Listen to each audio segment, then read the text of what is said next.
Momis elected as president of Bougainville. Fire Service issues warning. And Port Moresby set for doubleheader.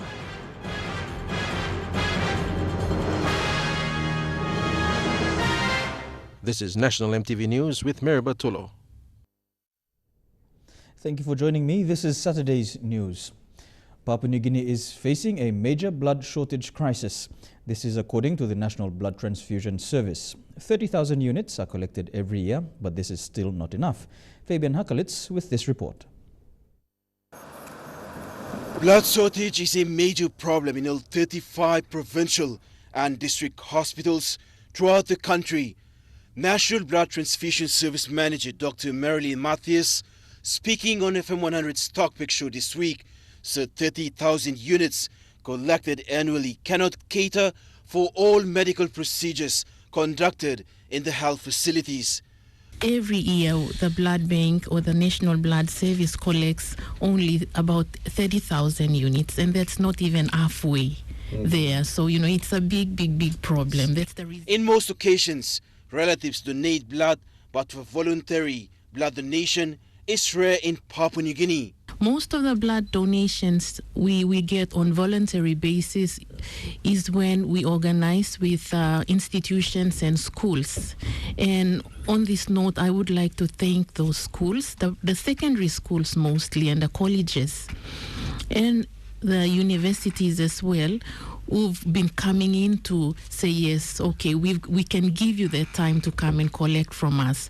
Dr. Arnold Waine, surgery lecturer at the University of Papua New Guinea, who also works with Port Moresby General Hospital, pointed out 10 to 15% of operations are cancelled because of inadequate supply.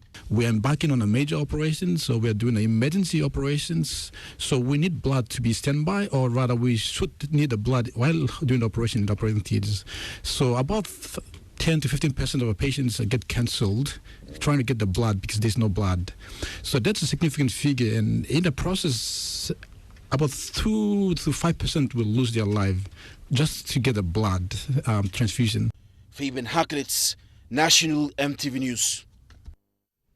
Model General Hospital in Madang has shut down. The management, board and administration made the decision to suspend hospital services this afternoon after 2 of its doctors were kidnapped, beaten, abused and slashed with bush knives by criminals.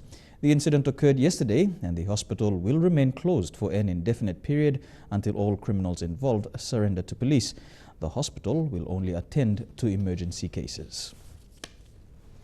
Chief John Momis has retained his seat as president of the autonomous Bougainville government. Momis was declared winner this morning at the Hujena Counting Centre, defeating 8 other candidates. He had led the count since day one. Fabian Hakalitz has more. Momis was declared as president for the 3rd Bougainville House of Representatives this morning at 7:55 a.m. Bougainville Standard Time and 8:55 a.m. PNG time by returning officer John Itano. Now, since day one, Momis did maintain his lead, finishing at top with 51,382. On second place is Ismail Torma with 18,466. Sam Kauna, 14,965. Sam Akota, 11,523. And Ruben Sierra, 5,862. Candidates eliminated were Nick Peniai, Simon Dumarino, John Pokatakira, and Peter Nerau. Momis scooped 51,100 after 4th exclusive as absolute majority, resulting in his declaration. In his speech, Momis acknowledged those who mandated him as leader for the 3rd Bougainville House of Representatives, saying this shows people's commitment towards democratic principles, values, and the long-term vision for Bougainville. The president-elect also commended the Bougainville Electoral Commission for conducting a peaceful election. Fabian Hakalitz, National EMTV News. A National Housing Corporation tenant and long-serving officer who was given an eviction order earlier this week has had her property vandalized and stolen by agents hired by the NHC to carry out the eviction. Emma Kokol served 30 years in the National Housing Corporation. On Wednesday, we reported that she was told to vacate the Coronation Drive property in Ley because, I quote, the NHC had cash flow problems and needed to sell off the standalone house she was occupying. Speaking to EMTV by phone this morning, she said her desktop computer cable had been cut, her son's laptop as well and tablet had been taken during an attempted eviction when she was absent. Emma Kokol is now working with her lawyer to take out a restraining order against the National Housing Corporation. The oil search baton relay continues its journey around Milne Bay province. That story and more after the break. Stay with us.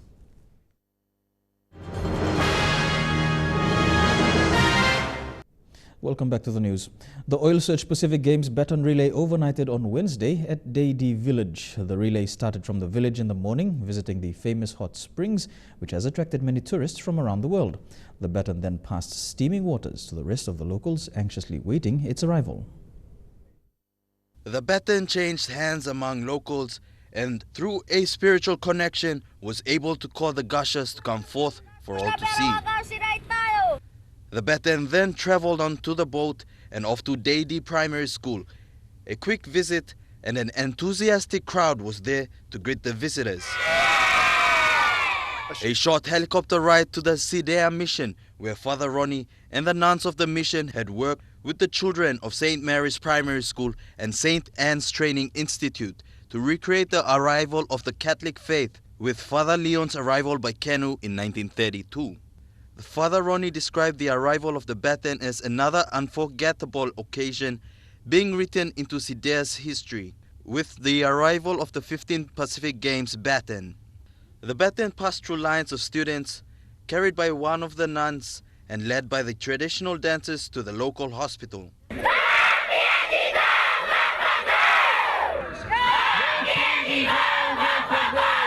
From there, the relay flew to the historical town of Samarai, a major trading outpost in the late 1800s and the early 1900s.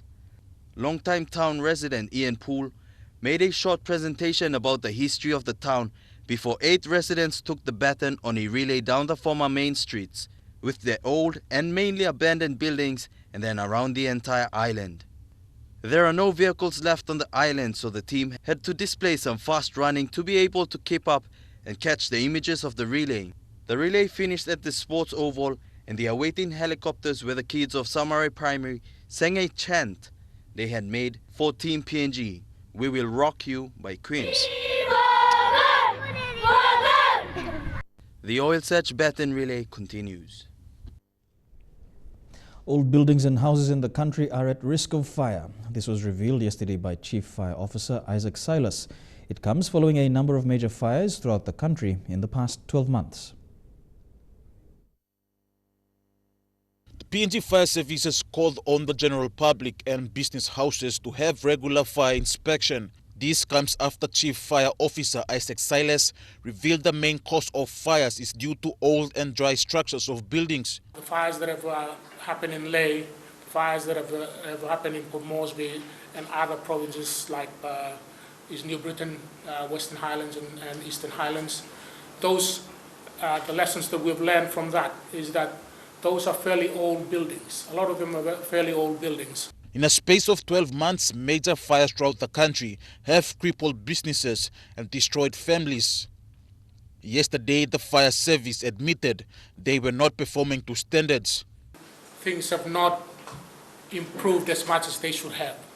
To avoid fire disasters in the future, the fire service is now calling on the general public to consult the Building Board Act and engage the fire service to conduct inspection during and after the construction of new buildings and houses.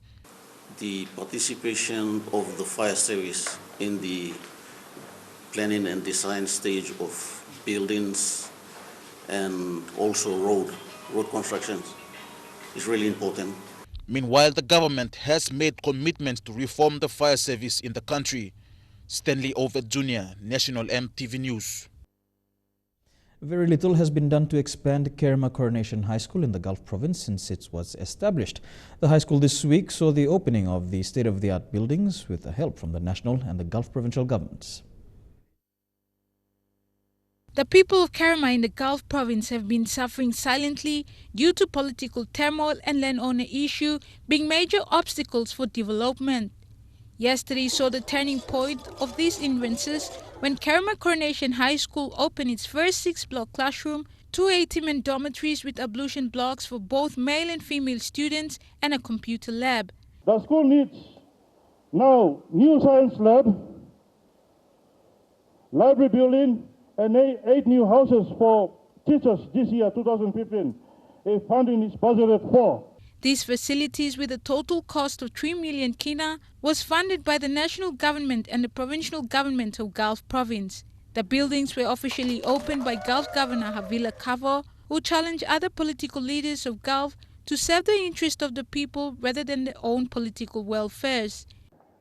On the political arena, I challenge every politician to put their politics aside and put Gulf and the people at heart, to serve the interests of the people than your political echoes.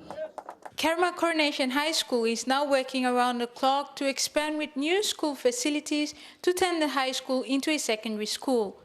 Julie Badui Owa, National EMTV News. Trukai Sports is next. I'll bring you the details after the break.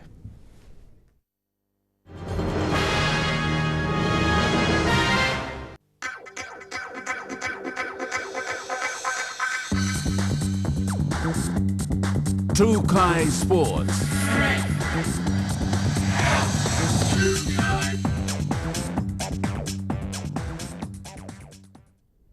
Welcome to Trukai Sports. First to soccer, Papua New Guinea men's under-23 soccer team went down to Western Pride, losing 5-2. The match played last night at the Briggs Road Sporting Complex had the score 1-1 at halftime before the Pride came back impressively in the second half. The PNG squad is currently in Brisbane for tour matches before travelling to Malaysia and Hong Kong for more friendly matches. The team will open their campaign when they take on New Caledonia on the 3rd of July in the Pacific Games. The rugby fraternity is grieving following the loss of former All Blacks rugby great Jerry Collins, who passed away with his wife in a tragic car accident in the south of France yesterday. The 34-year-old was travelling with his wife and infant daughter when their vehicle collided with a bus in the early hours of Friday. Collins and his wife Alana died instantly in what was described as a horrific crash. Daughter Ayla, who survived the crash, suffered serious injuries and remains in a critical condition but is showing signs of improvement. Collins began his career at Wellington in the National Provincial Championships and made his debut with the All Blacks in the game against Argentina in Christchurch in 2001. The Samoan-born athlete was renowned for his bleach blonde hair and fierce tackling. He captained the All Blacks 3 times and played for New Zealand at the 2003 and 2007 World Cups. Quitting international rugby in 2008, he joined the French top 14 side, Toulon, before moving to Wales to play for Ospreys in 2009. Collins spent 2 years in Japan playing for Yamaha Jubilo from 2011 to 2013 before joining French second-tier side Narbonne in January this year. Vanessa Knight, National EMTV Sports. To Rugby League now, and Port Moresby will see the first double-header in over a season at the Murray Barracks Oval tomorrow. The competition draws for the Intercity Cup were altered to accommodate the change in playing format since the construction of Lloyd Robson Oval last year. The Port Moresby Vipers and Gulf Isapers will play the 2014 season without a home ground. Scholar Sengi reports. Port Moresby will witness the first doubleheader of the season since the construction of the Lloyd Robson Oval. Now Murray Barracks has become the home ground of both Port Moresby franchise, the Port Moresby Vipers and the Gulf Isapers. After their toppling performance against competition favourites Rabaul Gurius, Goroka Lahanis will maintain their defence to keep the Isapers at bay come Sunday in the first match of the doubleheader. With the array of experience in the Gurias lineup, they are sure to bounce back from the narrow loss against Lahanis last weekend and take on the Vipers, who are struggling to secure satisfying wins this season. In round 8 this Sunday, it will be a top of the Northwest pool clash in Mendi as the Muruks take on the Simbu Lions, while the Hagen Eagles and Engamioks go head-to-head in Mount Hagen. The doubleheader set for this weekend in Port Moresby will pose the challenge of traffic and crowd control. The proposed car park will be along the Wards Drive with access to the entrance, and over 50 PNGDF personnel will be engaged to ensure crowd control both within and outside of the ovals. Scholar Sengi, National EMTV Sports. To the NRL now, and the Brisbane Broncos have charged back to the top of the premiership table after crushing Manly Sea Eagles 44 points to 10 at Suncorp Stadium last night to equal their biggest ever win over the Sea Eagles. The 34-point win moves Brisbane into first place heading into their round 14 bye, while the Sea Eagles remain on the bottom of the ladder. Elijah Lavette with this report. The Broncos led 20 points to 6 at half-time, dominating the opening 40 minutes with 4 tries. After scoring 3 minutes before the break, the visitors crossed the line again in the 44th minute when Brett Stewart grabbed onto a Daly Cherry Evans kick to bring the score to 20 points to 10. Sea Eagles skipper Jamie Lyon left the field in the 54th minute with a hamstring injury. His absence led to Brisbane's 5th try as Jack Reed took advantage of Tom Simmons at right centre to send Daniel Vidot over for his 2nd try.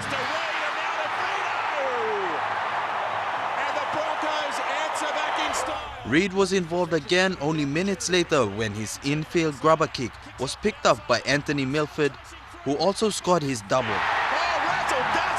Brisbane attacked the left-hand side of the field to send Reed over for a well-deserved try to take the scoreboard out to 38-10. Kahu secured the win with a converted try 2 minutes from full-time. And in other matches, Tigers settled for their 3rd loss in a row to the Gold Coast Titans 20 points to 27. Elijah Lavette, National EMTV Sports. Back home, and the Hohola League off-season has been suspended due to the management not complying with certain rules and regulations set by the PNG RFL for affiliations around the country. However, the new interim management, led by President Josiah Wayash, is keen to complete the season on a high note. Me no want to comment long former management whatever, but me also caretaker PNG RFL asking me to so long looking overseeing completion lo league to so this season na selecting on the team lo Southern Zone trials, and also I think fixing me in house lo league lo ready lo next season.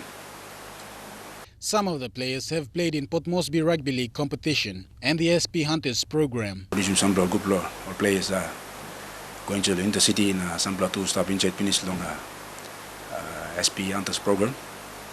So this is the reputation, this is the name, me play less lo so we must complete the season lo me plan. The president also expresses his concern on his players being signed to play in the Port Moresby Rugby League competition without proper consideration or form of release from the club management. Almost approaching me good na me must sit down na talk na give him more at least a proper release law, no players law going to join him. Otherwise, I mean no good to us. What all the clubs will work himself. The club management is calling on PNG RFL and PNG NRL to look seriously into this issue and settle it once and for all, simply because the club management uses its time and resources to nurture and bring these players to the level they are in right now. My club, we had an incident with them up in Juwaka, where they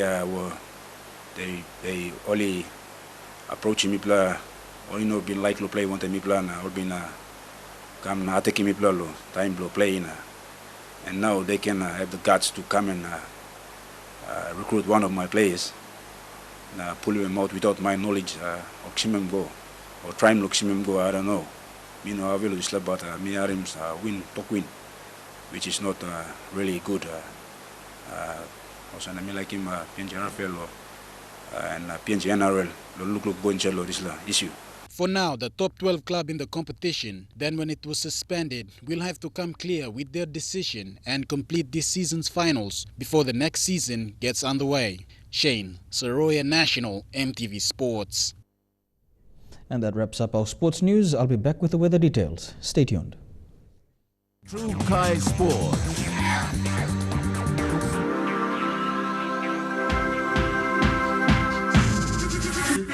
True Kai Sports.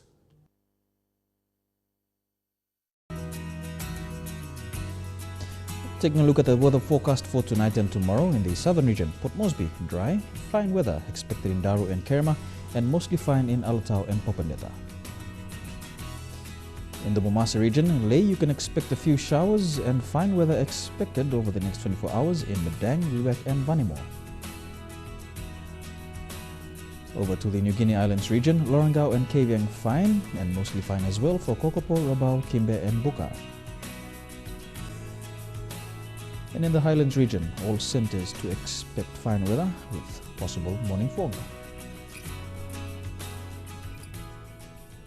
And that has been the news, sports and weather from all of us here. Thanks for your company. Bye for now.